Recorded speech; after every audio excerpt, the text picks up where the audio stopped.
This week we're finishing The Queen of Nothing by Holly Black, otherwise known as They Finally Have Time to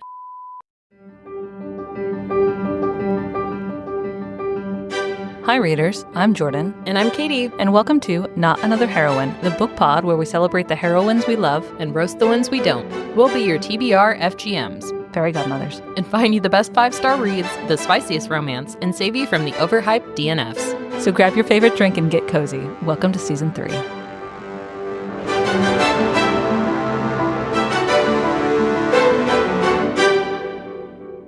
Hello, readers. We were just chatting like completely fine, and then like the little red, recording symbol comes on, and it's like, oh no, I'm scared. It's like anxiety all over again from episode 1. Oh my god, I never want to listen to those episodes. Never. They might disappear from the universe. For real, honestly, that might be best for everyone in the universe. They're a little excruciating. And like excruciating only for us to have attempted that first recording like 20 times in a row. Yep. Readers, I don't know if we've revealed what we went through to like protect our sound barrier. We had like trifold poster boards. It was ridiculous. I had to like poke my eyes over the board to like look at Jordan, but she's like much shorter, so you couldn't even see her. Oh my god. Yeah, we don't mess with that anymore. Yeah. No. And yet we are still procrastinating. Yep, that we are. This book was good. I feel like I read it. I enjoyed it. I had a good nostalgic moment for, good fantasy YA, why I started reading. And then I'm like, okay, anyways, back to my silly romance books. Oh, is that the fate of romantasy right now? Is like it's just not, it doesn't have enough zhuzh? Wow, yeah. Zhuzh is exactly the word that I would use. Because there's nothing, which is sad because this is an older fantasy one, but there's nothing to like specific to get excited about. Like, yeah, we were excited about Master of Crows stabbing a dude in the hand and Shivraeth taking his glove off. But I can't pin down a particular moment in The Queen of Nothing that was like that. Wow. That's true, because there really isn't any moments of like romantic tension resolution. Because I feel like, do you have popular highlights on when you read in your like Kindle? I do too, and I feel like this one only had one quote highlighted, and it didn't really hit that hard, so I was kinda surprised that it was a popular highlight, but I think it was just something that Carden said, like, "You can use me however you want, something, something, something." But it's like there's no, the moment that everybody's like, "Oh my god," and highlighted, 34,000 times. Yeah, like no grand reveal of emotion or grand reveal of something that has been deceiving all of the characters for a long length of time. Like that kind of goes into why Shivraeth's reveal at the end of Crown Duel is so significant, is because it was hidden from the entire cast, including the reader. And then what's his name? Master of Crows? Silhara. Why Silhara like stabbing the dude in the hand. I love how that's a romantic tension moment. That but like that was the first explicit reveal that you see of him having emotions towards Martise. Yeah. Remembered her name. I know, yeah. I feel like that would make this like third book, or even kind of the whole series, maybe cross closer to romantasy than regular just YA fantasy, is if we did have some kind of moment where maybe Judah's hiding or acting as she did in the Court of Shadows, or Court of Shadows, is that right? Sounds like all romantasy books ever published have a Court of Shadows. I'm an assassin. I've been training for 2 years. Yeah. But like maybe she's, spying during her Court of Shadows, whatever, and then she overhears Carden, make some kind of moment like the glove scene or the hand stabbing scene. Because I mean, it kind of fits in with the vibe. They're crazies. Like, why doesn't Carden do something that's a little bit, outlandish? And yeah, and why does Jude never truly have a vulnerable moment with Carden? She really doesn't. Because I feel like even at the end, they kind of have their heart to heart. I don't even remember when in the books this happens. It might be maybe like right where we're about to start in. It's very much "Oh, by the way, I love you too." Mhm. Great, happy ending, but Yeah. that's it. Yeah, because they have their walk through the rose garden or whatever, and she Mhm. allegedly, talks about her feelings, and she's like, "Oh, well, in this moment, I felt whatever, and you were mean, and I assumed the worst." And it's in a grown-up conversation that probably needed to happen, but there's no, like, romantic, like, excitement for the reader about it. It's like, "Oh, yeah, you guys are turning into, like, decent communicators and healthy like, Awesome, we have great." that in real life. That's not why I read romantasy, okay? Yeah. I want toxicity, I want conflict, angst. I want some kind of, like, questionable. Yeah. Oh my gosh. I'm glad that that's a shared, desire Right. there. I think that's a shared desire across this reading audience in this particular genre. Honestly, yep. Yeah. Alright, where are we in this book? For reals, because I think we left off Jude got stabbed by Madoc. They patched her up. The She earth comes healed her. Yeah, she comes back, and they're trying to put their life together now that Madoc is about to march on the court of Elfhame and the throne. Pretty sure. That sounds right. And then Cardan officially announces Jude as the Queen of Elfhame? Elfland. What Yeah. is it? Oh, I don't probably one of those remember. ones that I just misread and went for it. I don't know. Elf flame? Wow. Elfhame. Elf? Elfame? We finally found a new word that we can. It was bound to happen. Yes. Amidst this, their return or Jude's return to the palace and, like, them settling into married life, right? Mhm. This is the one and only scene between Jude and Cardan that's, like, some kind of spicy scene, Oh, yeah. right? Because it's their true reunion where they don't have anyone trying to murder them or, like, kidnap her or kidnap him, and so they finally have time to Literally, though. Sorry. I'm gonna beep that out. And then immediately afterwards, Cardan has this very serious, like, "Oh, by the way, I love you. Been in love with you for years. I don't particularly like it, but that's the way things are." And Jude's like, "Great, thanks, buddy." I'll get Like, back to you. that's her response. She But very much also, how weenie of him to have his first time saying "I love you" after having sex for the first I time. know, buddy. See, and Like, I how was quintessentially, like maybe this is a book geared towards young men. Ah, I could see a little bit about that. But, also, they're so toxic to each other in the beginning, like, that's not healthy. Maybe Holly Black realized how bad their relationship was, and she's like, "I need to reel this back a little bit." Just a touch. Well, I was confused here because I thought that they slept together in book 1 Uh-huh, or I book 2. remember that when I was reading it. I was like, "Jordan, this is the first time they're having sex." I so what actually happened in The Wicked Kings? I thought there was a I don't thing. know. Yeah, there was. See, that's one Maybe of those moments where there's too much, obfuscation. I don't think I said that word right, but, we're gonna go for it. it was a That it worthy makes it attempt. unclear of, like, what's happening. This is probably another indicator like, "Oh, safe for younger audiences." Mhm. Where it's like whatever your knowledge of what I And we have too much yeah, knowledge. yeah. We're like, everything they're touching each other. Yeah. It's like, "Oh, they're definitely having sex." It's like, "Okay, first of all, get your brain out of the gutter." Oh, man. Alright, so all of that happens, and then there's kind of like this lull in the plot where they're Mhm. just discussing what's going on with their enemies, which is Madoc is, like, ready to march on the kingdom, but he has aligned himself with the Court of Teeth, Mhm. which horrifying, I believe we mentioned this in part 1.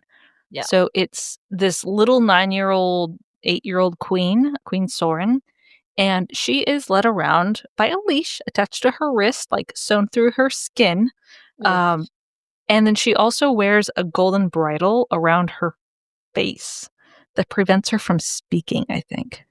Yep. And her Yeah. parents did this to her. Yep. Yeah. 'Cause, did you understand what the changeling thing was about?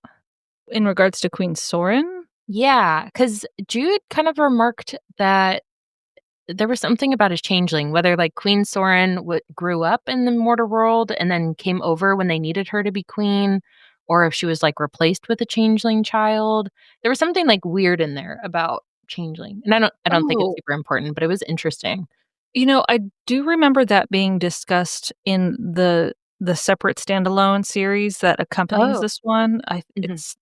It's a Oak's and Soren's story, and it Oh. opens in her perspective, and she talks about that. But, yeah, Mhm. there's a changing element, I'm just not exactly certain how it plays out in regards to, like, this timeline.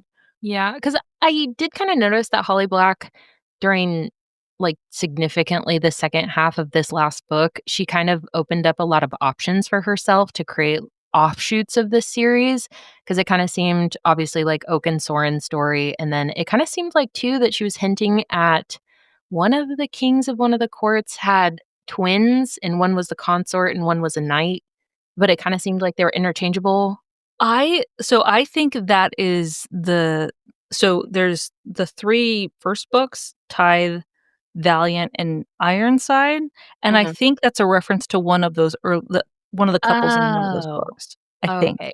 Okay, because I read it and I was like, "Oh, Holly Black, I see you, like, when is that book gonna come out?" But I guess it already came out.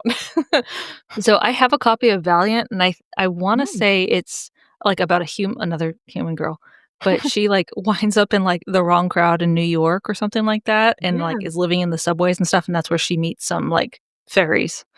Oh, interesting. I Mhm. feel like I need to read some of Holly Black's OG or maybe revisit, what is it, The Book of Night? Whatever her newer one was. The adult one. Mhm. I remember not liking it, but I wonder if you need to, like, balance reading Holly Black with, like, pure romance or more Mhm. true romantasy, so it's kind of like a palate cleanser in between, Mhm. for example, I have overdosed on historical romance, I can't read anymore, like, I've Fair. back to back, and I think you can kinda do that in any in any genre. Yeah, that's fair. I feel like The Familiar was a well-timed palate cleanser for us. Yeah, it made us think, and Yeah, I which guess was that's not fun. no. There was another one. Oh, The Stardust Thief, I thought, was Oh, another yeah. one that was similar to that. Mhm. Yeah, where it just leans maybe a little bit too much into not romance land. Yeah. Okay, anyway, Book. back to plot synopsis. Readers, we're sorry. We're all over the Mhm. place with this one. There's not much to Mhm. to get through plot-wise Yeah, anyway. We've yeah, we just also have a snake and then a Tamlin death and then happy ending. Oh, did it, done. Oh, wow. Okay, no, Yeah, absolutely that's not. fair, that's fair. We will go through some of the points. Mhm. I'll keep us true, readers. Maybe. Madoc is allied. He comes to visit and, like, parlay Parlay? Yeah. parlay? Par Parlay. parlay? I feel like we need to speak like Jack Sparrow if we're talking about I honestly parlay. But as he's negotiating with Cardan and Jude and everybody in the court, at some point in the conversation, they're like, "I don't think we need to make this deal." And Madoc's like, "Haha, I have a special sword made by Grimson." And he takes his sword out and he stabs the ground where the throne is. And then the throne that Cardan sits on splits in two. And it's like made of branches and fairy stuff.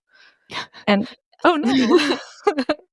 the whole kingdom is in ruins because the throne is broken in half. And then Cardan's like, "I see your broken throne, and I will raise you a broken crown." And so he snaps the crown in half, and jokes on him because Crimson's like, "Hey, buddy, that was also cursed." And then this is when Cardan turns into a gigantic snake out of nowhere. Yeah, I didn't yeah. I okay, so dose of realism here. I know that fairies don't really always think through stuff maybe or don't think about consequences of actions, but purely from, like, a national security perspective, how did they not consider that, the one staple of kinghood for the nation was also cursed? Like, what if it got accidentally broken? You know what I mean? The fact that he could just split it in half Yeah. at random, like, "Oh, I decide I wanna break this thing today." Maybe not made so well. Yeah, yeah, but then also that it curses whoever breaks it into a giant snake, and it would probably be the king because he's the one wearing the crown, and then it poisons All of Elfhame? Like, national security threat. I'm sorry. Weird. Yeah, valid too, because this all comes about because Cardan has this prophecy on him since birth where he's going to be the Oh, yeah. destructor of kingdoms and ruiner of lives and, whatever. And he's like, "Well, I saw the prophecy play out with the throne because there was something about the throne in his prophecy, so if Mhm. I just get ahead of this prophecy thing, maybe everything will be fine." No, clearly not, but the snake thing I didn't see coming, and it was kinda Mhm. weird to me. Mhm.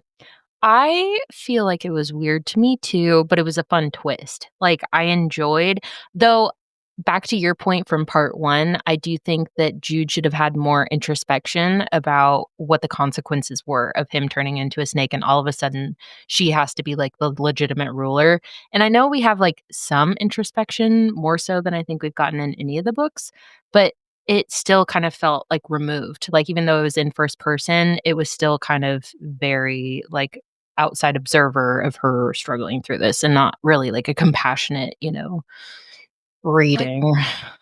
for I know Jude has her issues, but if she if Yes. she was she was truly in love with Garden, which I think he confesses that he loves her as they're walking into the throne room to meet Madoc and party.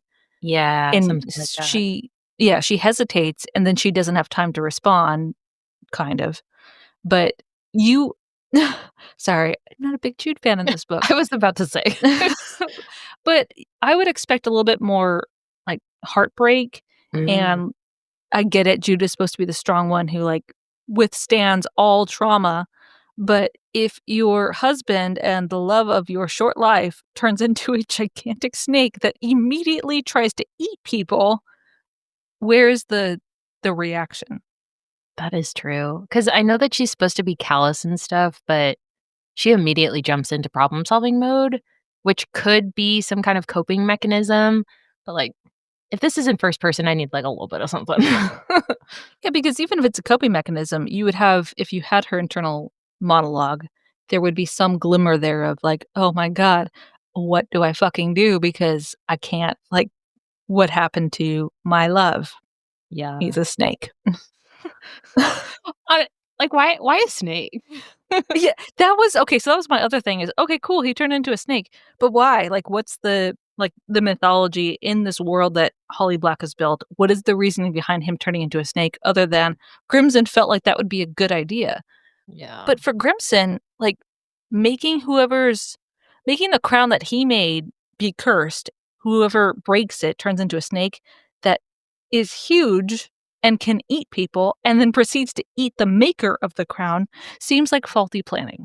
Yeah, also yeah, so there's multiple fronts where they were just kind of ignoring this whole fail-safe on the ground thing. Yeah. Is the snake an allusion to the whole, like, Ender of Worlds snake, Abelos or whatever? Do you know what I'm talking about? Yeah, I do. Maybe that's Maybe why some kind of, like, maybe we're not smart fancy enough to get the reference.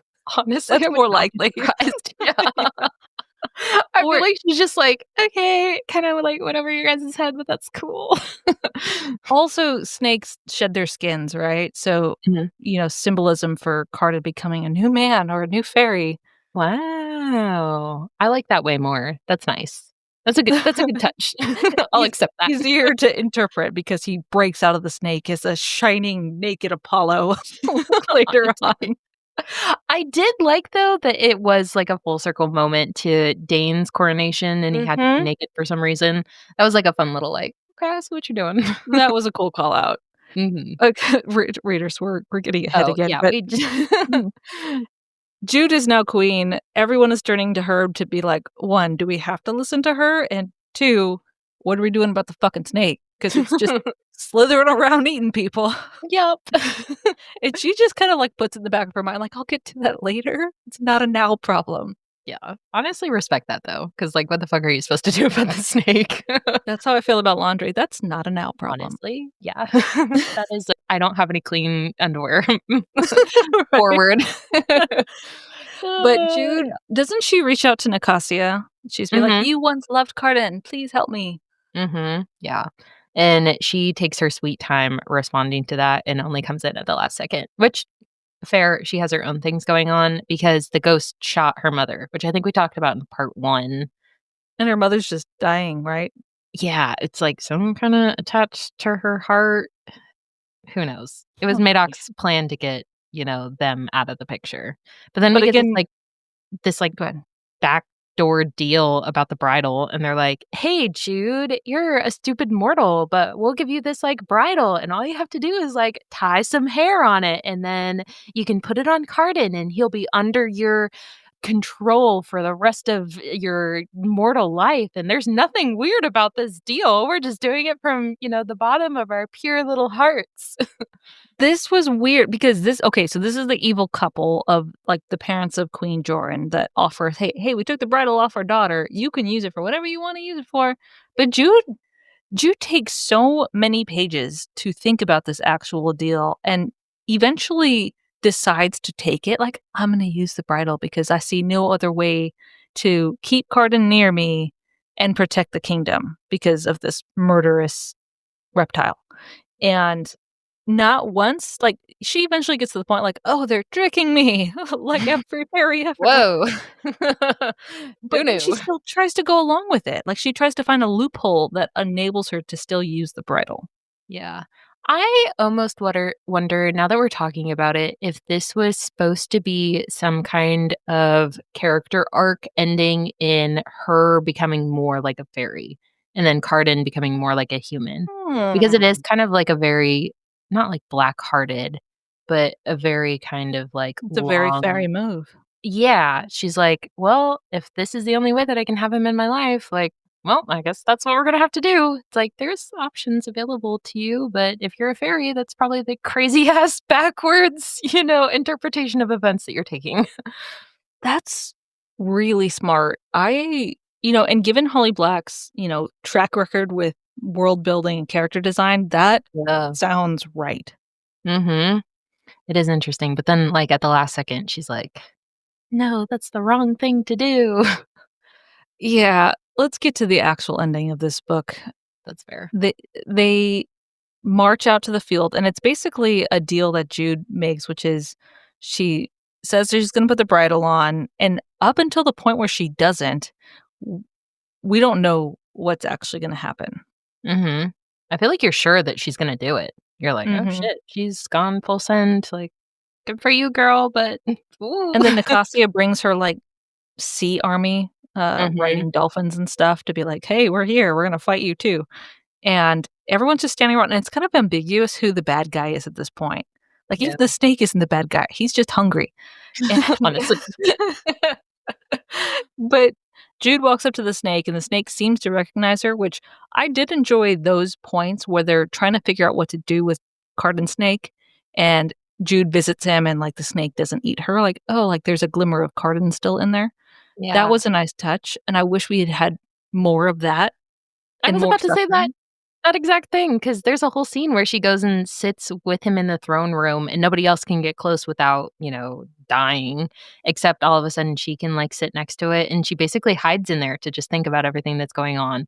But it would've been nice to get a moment of, like, her thinking about what she's doing and how, like, Cardan recognizes her, and she still feels some kinda connection with the snake. Like, give me a little morsel. The structure is there, like, the bones are there, just put a little meat on them; 'em, it'll be Oh, fine.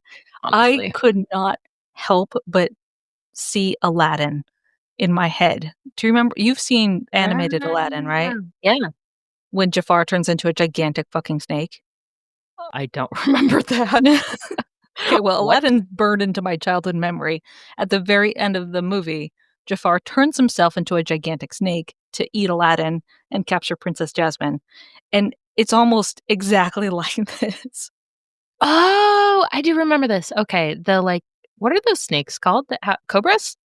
With the little flappy things. Mhm, The mhm. Because he had the staff that turned into. Mhm.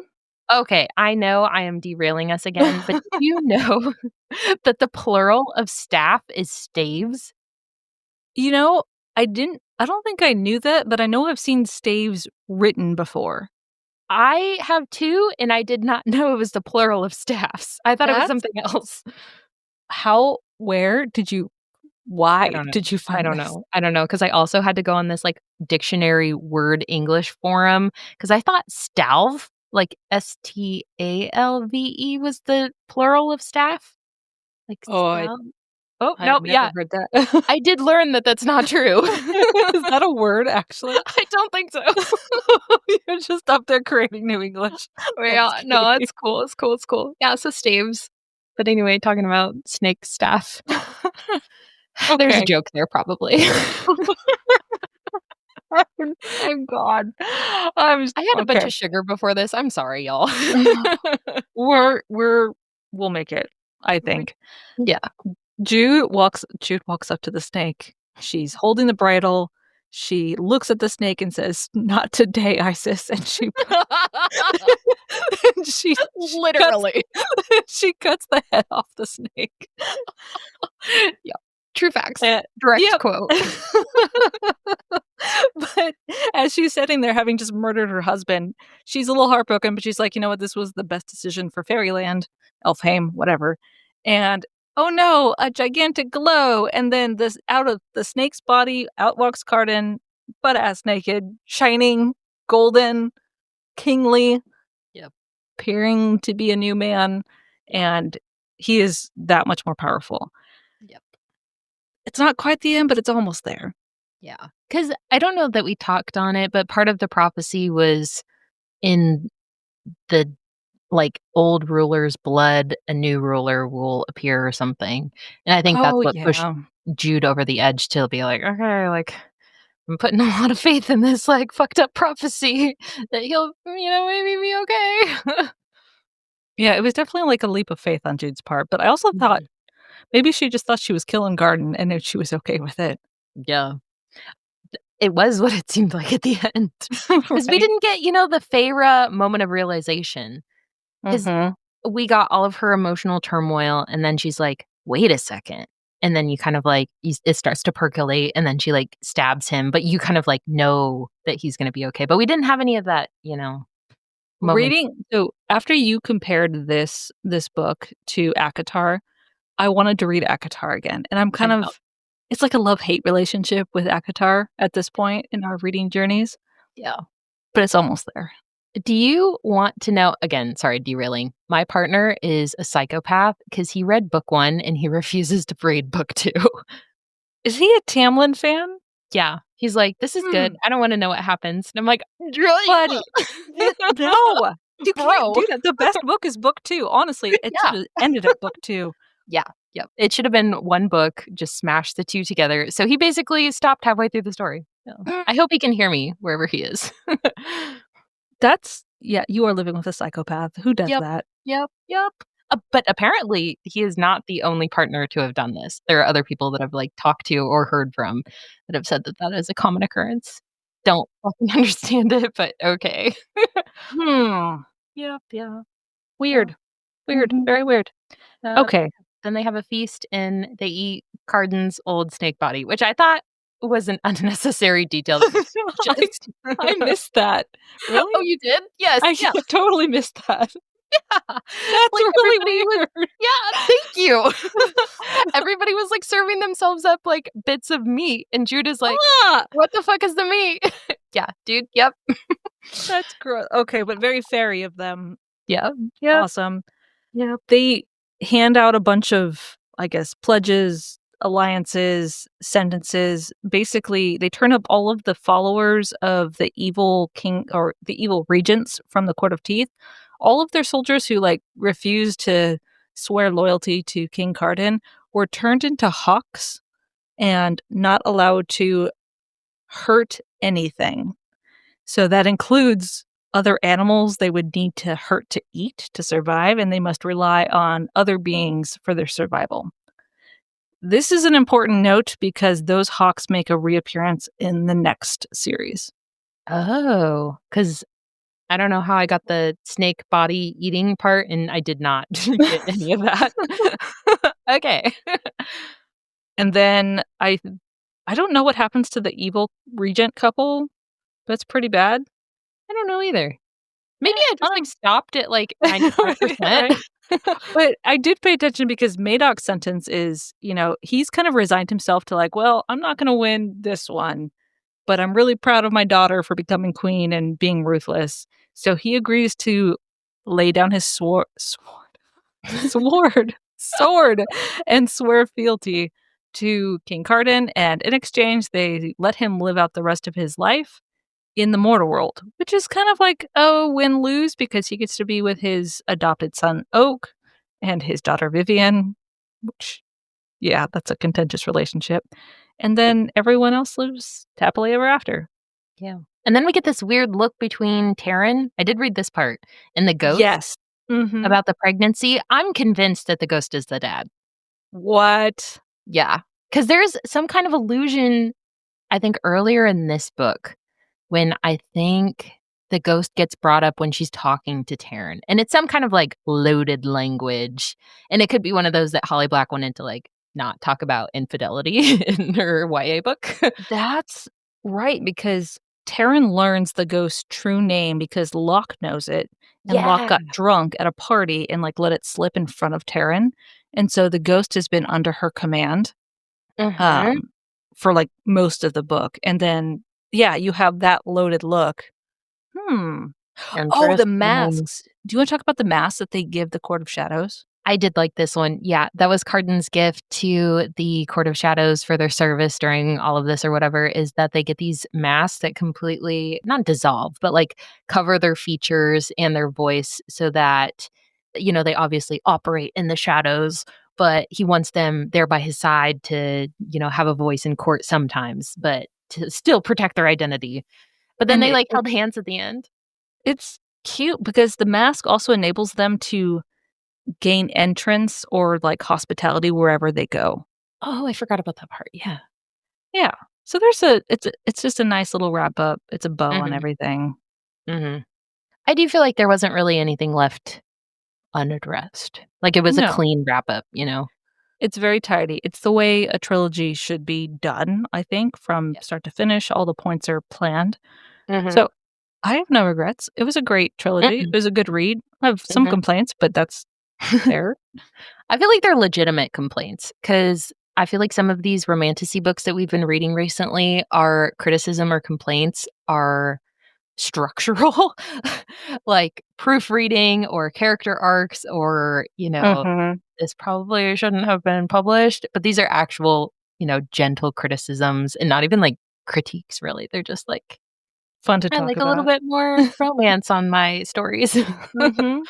Yeah. An author okay, I've been trying to get back into romantasy because, Same. as stated, like, in love with historical romance, and T. Kingfisher is one of the authors that is frequently recommended on the subreddit.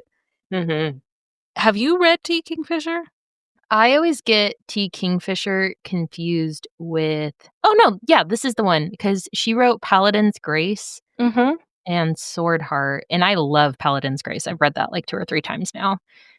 It's a very, like, Okay. silly, whatever romance book, but she also writes horror because my partner had read one of her horror books, and I was like, "Are we talking about the, like, smutty romance author?" Same.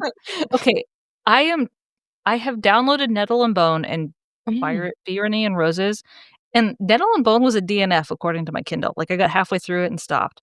So I'm trying again, and I'm trying to read Swordheart, Oh, so yeah. I don't remember what Swordheart was about. I was intrigued because it's about a widow who has a magical sword and a man is trapped inside the sword. Okay, I do remember this one. I don't think I like this one quite as much as Paladin's Grace, but I did enjoy it. And Okay, I think we might have opposing opinions on that. I think you might like Swordheart more than Paladin's Grace, is okay. my initial Hmm. convoluted thoughts. I I I feel like you know my reading habits as well as I do, so I trust your Like, take on that. yeah, That might yeah. be a future pick of the week, though, depending how Mhm. it all plays out for me, because Yeah. I want to like T. Kingfisher because the subreddit has not let me down yet. Yeah, honestly.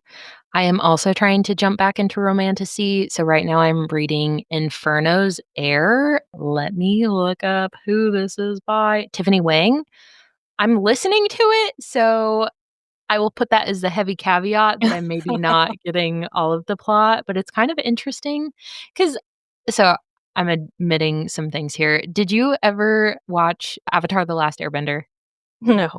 I think it was before or after your time, but there's 2 characters in that absolutely should have ended up together, and I guess the creators initially intended for them to end up together, but they decided at the last minute that it was, like, a bad example for kids for, the reformed bad boy to get the girl over the main hero, so they, like, switched it at the last second so the hero got her or Boo. whatever. Yeah, but apparently this book is, like, if you thought that they should have ended up together, read this book because 'cause they'll end up together. It's like a not Not maybe fan similar fiction, but, like, themes, but fan fiction's better sister. a little bit, yeah. So, hesitantly right now, I'm enjoying it, but we'll see because it only has a 3.74 rating on Goodreads. So, we'll I see don't if, trust ratings anymore. It doesn't honestly. but okay. Well, Yeah, that's yeah, a little update. look forward to those books maybe in the future, and then we have one more little tidbit for you readers to look forward to is our next episode, will be a little a little unhinged Yes. because Katie, do you want to reveal it? We are doing a tea party on camera with bonnets. We have bonnets. Jordan bought the bonnets, but They honestly, are they're perfect. they are exceptional. Yes. So we will be in costume as we discuss the BBC miniseries of Pride and Prejudice, 1995 or something. Mhm. But it is on Amazon if you would like to watch it and then talk with us about it. It is incredible. I love it and very timely because they just had the 20-year anniversary of the Keira Knightley version of Pride and Prejudice. So Wearing we're bonnets and basically talking about Pride and Prejudice. yeah. There will not be And tea in our teacups, though. It might be something no, stronger. no, yep, yep. Yes. And the Rob will be joining us. He will bring his top hat and his, Mhm, waistcoat, and mm, yeah, it will be yeah. magical. I love the fact that he did not have to buy a costume. He No, had he one already handy. had all of that on hand.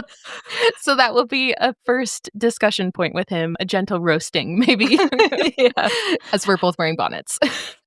So you can look for that episode, I believe on May 12th is when it will Mhm. post. There will be a video. I'm not sure how long the video will be. It'll depend how many cups of tea we get through, and there will be our traditional pod format too. Mhm. Yep. So from our shelf to yours. We will see you on the next page.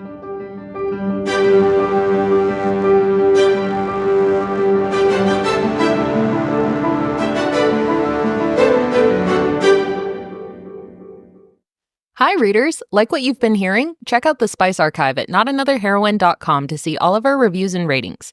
And if you'd like to support our growing library, find us on Patreon and get access to exclusive bonus content. If you'd like to just listen, we post new episodes every Monday and Wednesday on Spotify, Apple, and Amazon. Thanks for listening.